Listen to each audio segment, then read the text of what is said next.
भारत में अंग्रेजों ने सदियों तक राज किया और जुल्म की इंतहा कर दी, लेकिन जापान ने जो अपनी कॉलोनीज के साथ किया उसका कोई दूसरा उदाहरण नहीं मिलता। Mainland China, Taiwan, Hong Kong, Malaysia, Thailand, Korea, ये सारे के सारे देश जापान के गुलाम हुआ करते थे और इनमें भी खास करके कोरिया को इस गुलामी की बहुत भारी कीमत चुकानी पड़ी। 27 फरवरी 1876 को कोरिया और जापान के बीच ट्रीटी ऑफ एमिटी साइन हुआ, जिसके तहत अब जापान कोरिया में बिना किसी रोक टोक के बिजनेस कर सकता था।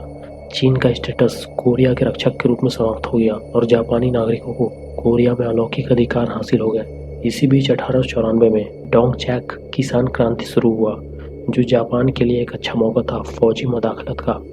कोरिया ने इस क्रांति से उभरने के लिए चीन से मदद मांगी, लेकिन जापान ने समझौता तोड़ने का इल्जाम लगाते हुए चीन को चुनौती दे दी, जिसके नतीजे में पहला सिनो जापानीज युद्ध हुआ और जापानियों ने लियोदैंग पेनिनसुला कब्जा लिया।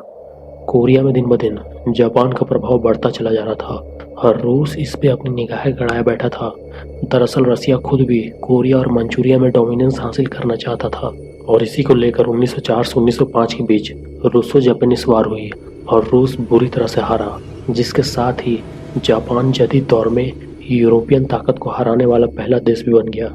इसके बाद कोरिया में और ताकत हासिल करने के लिए जापान ने 29 सुधारों वाली एक योजना का ऐलान किया, जिसे बाद में हार चुके रसिया ने भी स्वीकार कर लिया और साथ ही ये माना कि कोरिया में जापान का सियासी, सैन्य और आर्थिक कब्जा है।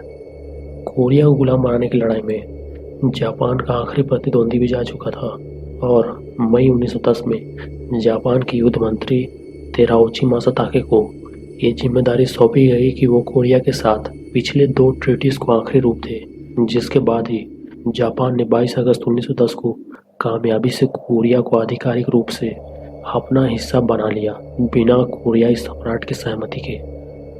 1910 से 1919 तक मिलिट्री ने राज किया, जिसे पुलिस शासन काल के रूप में जाना जाता है। इस दौरान मिलिट्री पुलिस के पास ही सारे अधिकार थे और उन्होंने कोरियाई मीडिया, कानून और सरकार सब पे काबू कर लिया।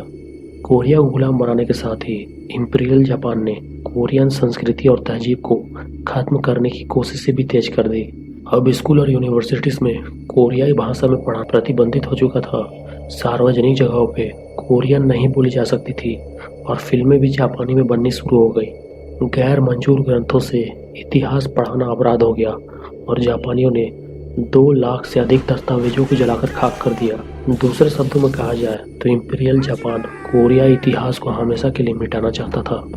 गुलामी के युग में जापान ने ताकत का सहारा लेकर लोगों से जबरदस्ती उनकी जमीनें लूटी और इनमें 10 लाख से अधिक जापानियों को बसाया। वहीं दूसरी तरफ तकरीबन 7 लाख से अधिक कोरियन मजदूरों को जापान में काम करने के लिए भेजा गया और दूसरे विश्व युद्ध के दौरान हजारों कोरियन महिलाओं को वैश्यावृत्ति की ओर ढकेल दिया गया।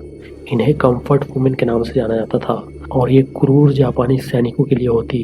इन्हें बद से बदतर हालत के बीच रखा जाता और ये साइकोलॉजिकली टूटी मालूम पड़ती थी। इन सब के बीच जापानियों की गुलामी से निकलने के लिए कोरिया में आज़ादी की लड़ाई भी बार बार होती रही, लेकिन हर बार ही जापान ने निहत्थे कोरियाई आंदोलनकारियों को मौत के घाट उतार दिया और खून की होली खेली। जापान ने 1910 से 1945 पूरे 35 साल तक कोरिया पे क्रूर शासन किया, लेकिन इसने जो उत्पात मचाया और जुल्म की सारी हद तोड़ी, उससे उसका खामियाजा भी भुगतना पड़ा। जब अमेरिका ने अगस्त 1945 में नागासाकी और हिरोशिमा पे 2 एटॉमिक बम दागे, लिटिल बॉय और फैट मैन पहले हजारों वारप्लेन्स मिलकर जो तबाही मचाते थे, उससे कई गुना ज़्यादा तबाही सिर्फ इन 2 बॉम्ब्स ने बर्बाद दी और 2 लाख से ज़्यादा जापानी मारे गए, जिसमें से अधिकतर आम नागरिक थे। इतनी तबाही के बाद जापान ने हार मान ली और अपने सारे कॉलोनीज को आज़ादी दे दी। आज़ादी के बाद कोरिया 2 हिस्सों में बढ़ गया, नॉर्थ और साउथ। नॉर्थ कोरिया को सोवियत यूएसआर ने कब्जा कर कम्युनिस्ट सरकार खड़ा किया, तो वहीं दूसरी तरफ साउथ में अमेरिका ने अपनी सरकार बनाई, जिसके बाद 1950 में दोनों कोरिया के बीच एक जंग भी हुआ और शायद इसके बारे में हम किसी दूसरे वीडियो में बात करेंगे।